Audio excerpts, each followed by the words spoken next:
Why did Allah's wrath fall upon a pious girl who loved using her phone? What did she do that led to her phone being placed on her grave? Curious? Stay tuned to find out. There was a wise man named Adam Khan who lived with his wife Fatima. After many prayers and wishes, they were blessed with one daughter. Adam Khan adored his daughter deeply, and both he and his wife showered her with love and affection. Their daughter's name was Sophia, and from a young age, she was very beautiful. Her sweet words always brought joy to her parents. Time passed, and Sophia grew older. One day, when Adam Khan came home after his prayers, he noticed that Sophia had applied a lot of makeup. This upset him, and he told his wife, "Please speak to our daughter. Just because she's our only child doesn't mean she should start acting like this. Teach her about modesty. Instead of dressing up, she should be more reserved." His wife, however, was annoyed that he had scolded their beloved daughter. She didn't say anything to him but took Sophia's hand and went inside, showing her disapproval silently. Adam Khan muttered to himself, "One day, you will regret this." The next day, Adam Khan had to travel to Saudi Arabia for work. Before leaving, he kissed his daughter on the forehead and said, "Stay happy, my dear. I'll be back soon. Take care of yourself and your mother until I return." Days passed, and one day, while Sophia's mother was doing some household work, Sophia came up to her and said, "Mom, I want a mobile phone. All the girls in my college have one." Her mother replied, "Your father doesn't like such things. He scolded you last time for dressing up because he wants you to be modest." Hearing this, Sophia got upset. She stubbornly told her mother, "I don't care. I won't eat, drink, do any chores, or go to college until you get me a mobile phone. I need it no matter what." She started crying, which melted her mother's heart. Since Sophia was their only child, her mother finally gave in and said, "All right, my dear, don't cry. I'll get you a mobile phone. In fact, we'll go today." Hearing this, Sophia smiled. Later, they went to the market and her mother bought her a new mobile phone. Sophia was overjoyed, as this had been a big wish of hers, something her father would never have approved of. But her mother couldn't say no to her stubborn request. When they returned home, Sophia eagerly unboxed her phone and her mother sat beside her, smiling with joy. Sophia's behavior took a sharp turn soon after she got the mobile phone. One day, her mother asked her to show how the phone worked, to which Sophia replied coldly, "Go do your work, Mom. You wouldn't understand what a mobile is or how it works. You're uneducated." Her mother felt hurt but decided to ignore it for her daughter's sake. As time went on, Sophia became more rebellious. She was always on her phone, ignoring her mother's advice, refusing to help with any household chores, and even neglecting her prayers.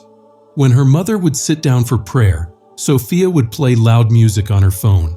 Her mother gently asked, "Could you lower the volume? It disturbs my focus during prayer." But Sophia would reply dismissively, "Are you even praying or are you just listening to my phone?" Sophia's mother grew increasingly worried about her daughter's behavior. She tried once more to reason with her, saying, "Sophia, please be mindful. Excessive phone use will ruin your eyes and you might fall ill. I'm very concerned for you, my dear, and please try to help out around the house a little." But Sophia didn't care, and in frustration, pushed her mother out of the room, saying, "Stop disturbing me. When the power goes out, I'll put my phone on charge and then maybe do some chores." At that moment, her mother realized the grave mistake she'd made by giving in to Sophia's demands. She felt like Sophia was slipping out of her hands. Initially, Sophia only listened to music on her phone, but now her habits had worsened. She had befriended a boy from her college and spent hours on calls with him, slowly growing attached. The boy was influencing her, pushing her to do things she wouldn't have before, and Sophia followed him blindly. Now Sophia didn't even tolerate her mother. She would even wish for a day when her mother would just disappear so she could speak to her boyfriend freely. One day, while she was busy sending pictures to the boy, her mother saw her and shocked slapped her, saying, "Is this why I bought you that phone?" Angered, Sophia shoved her mother to the ground and began yelling, "How dare you slap me? It's my life and I'll live it my way. Why don't you just leave me alone?" In that moment, Sophia crossed all lines of disobedience, mercilessly hitting her mother. Suddenly, the door opened. Standing there was her father, who had returned from Saudi Arabia unannounced. When Adam Khan returned home one evening, he found his wife on the floor, hurt, and his daughter Sophia angry and defiant. In shock and anger, he helped his wife up, then turned to Sophia and slapped her, demanding, "Have you lost all shame? How dare you hit your own mother?" Sophia's mother, in tears, explained everything to her husband, admitting that she had bought their daughter a phone, which had now completely spoiled her. Adam Khan, frustrated and saddened, replied, "Why regret it now? This is all because of the choices you made." Meanwhile, Sophia stormed off to her room, furious, and immediately called a boy she had recently become close to. On the call, he comforted her and fueled her anger further, telling her that her parents were cruel and didn't let her live her life. He suggested, "If they're so unfair, just take your father's money, come to me, and we'll run away and get married." Eager to escape, Sophia gathered her mother's jewelry and her father's savings and left the house quietly that night to meet the boy. When she arrived, he took her belongings and said, "Wait here, I'll arrange a car." But as the hours passed, he never returned. Sophia was left alone, tired and anxious. As dawn approached, an elderly man noticed her sitting there, visibly upset. He kindly asked why she was out alone so early and why she was crying. Feeling lost and desperate, Sophia shared her entire story with him. The man listened patiently and advised, "Child, it's not too late. Go home quietly before sunrise. Your parents don't know you're gone, and you can still save their dignity." Following his advice, Sophia returned home unnoticed and sneaked back into her bed. The next morning, her mother found out that both the money and jewelry were missing. Heartbroken, she wept, but Sophia, feeling little remorse, stayed silent, her behavior unchanged. Then one day, Sophia received a call from the same boy. This time, he demanded money and threatened her, saying, "If you don't send me some money, I'll share the photos you sent me with your family and friends. Think of your father's honor." But Sophia had already squandered her father's money, leaving her unable to pay him. True to his word, the boy spread her photos around, sharing them with relatives and his friends. When her father, Adam Khan, saw these photos and heard the cruel remarks of others, he was unable to bear the shame. Stricken by shock and grief, he collapsed, unable to survive the betrayal and heartbreak. However, Sophia seemed unaffected by her father's death. Instead of feeling remorse or learning from her past mistakes, she continued down the wrong path. Now, she started frequenting clubs, staying out late since there was no one left to discipline her. Her poor mother tried to counsel her, but Sophia had strayed too far to listen. With no father around, she felt free to do as she pleased, coming home late every night without any thought about the challenges her widowed mother was facing to keep the household running. Sophia never stopped to think about how her mother managed to provide for her, pay the rent, and keep up with the daily expenses. She was entirely absorbed in her own life, ignoring her mother's struggles. She had only completed college but didn't pursue any further education. Eventually, a sense of responsibility seemed to awaken in her, and she decided to help her mother by taking a job to contribute financially. Her mother was initially relieved, glad to see her daughter supporting the household and easing her burdens. But there was still a heavy worry in her heart. Her daughter, only 19, often stayed out late, with her phone turned off, claiming it was due to her workload. Suspicion grew in Sophia's mother, who feared Sophia might repeat her past mistakes. To keep an eye on her daughter, she decided to install a CCTV camera outside the house, watching each morning to check what time Sophia returned at night. Sophia was deeply offended by this, feeling that her mother didn't trust her and even began arguing with her mother over it. Yet, Sophia's mother persisted, worried for her daughter's well-being. Then one day, Sophia vanished without a trace. Her mother's worst fears had come true. Days went by and still there was no sign of Sophia. Her mother's health began to deteriorate as she waited anxiously, but she kept quiet, fearing the shame that might come if neighbors found out her daughter had run away. One day, while standing by the door, waiting in vain for Sophia's return, Sophia's mother suddenly collapsed. The neighbors noticed her lying there and quickly rushed her to the hospital. People started to suspect that something serious had happened, given Sophia's absence from the hospital or even from home. Sensing the gravity of the situation, the neighbors contacted the police, who soon arrived to investigate, learning the entire troubling story. Sophia had been missing for several days, and her mother lay in the hospital in a coma, unaware of her daughter's disappearance. As part of their investigation, the police searched Sophia's house. They found the camera that had been installed by the front door and reviewed all its recordings, saving the footage to their devices, but the recordings provided no useful information. The police decided to search the nearby forest. There, they discovered Sophia unconscious, lying amidst thick bushes. She was immediately rushed to the hospital, but despite the doctor's efforts, she passed away shortly after arrival. According to the doctors, her condition was critical because wild animals had attacked her over the last 3 days, leaving her body badly mutilated. Sophia's mother, still unconscious and in a coma, had no idea that her daughter had passed away. The neighbors took on the responsibility of arranging Sophia's funeral, as her father was deceased and her mother was still unconscious. When the women of the neighborhood began washing Sophia's body, an overwhelming stench arose, making it difficult for them to continue.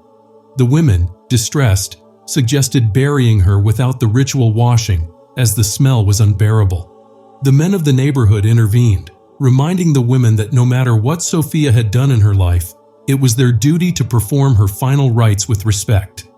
Despite her faults, she was still a Muslim, and it was necessary to wash her body before burial. Encouraged by the men's words, the women covered their faces and completed the washing. Afterward, it was the men's turn to carry Sophia's body for the burial. However, they were astonished when the stretcher became unexpectedly heavy, making it almost impossible to lift. Just then it began to rain. As the rain intensified, they waited for it to subside, but it transformed into a storm that continued from midday into the night, preventing anyone from going outside to bury Sophia's body properly. The community was troubled as the heavy rain persisted for 2 days, making it impossible for anyone to step outside. Sophia's body remained at home, and the foul odor had intensified. Finally, the neighbors decided to seek guidance from the local imam. They explained the situation, asking him for a solution. The imam advised them, despite the harsh weather and late hour, to bury Sophia that night to prevent any further issues. With extra umbrellas and torches, the men struggled to lift Sophia's body and reached the cemetery amidst pouring rain. However, the grave they had prepared was filled with water. Distressed, they began digging another grave, but it too filled with rainwater. They spent hours wrestling with the storm, determined to bury her that night to avoid any risk of disease. In the midst of this ordeal, a man arrived and hesitantly shared a dream he had seen. In the dream, he saw that Sophia could only be buried if she was laid to rest with her mobile phone and music system. The man, known for having truthful dreams, insisted on the vision. Despite the strangeness of his request, the neighbors decided to follow his advice. They fetched Sophia's phone and music system from her home, placing them alongside her body. They dug a fresh grave, and with the rain easing slightly, they managed to lay her to rest with the items she had been so attached to in life.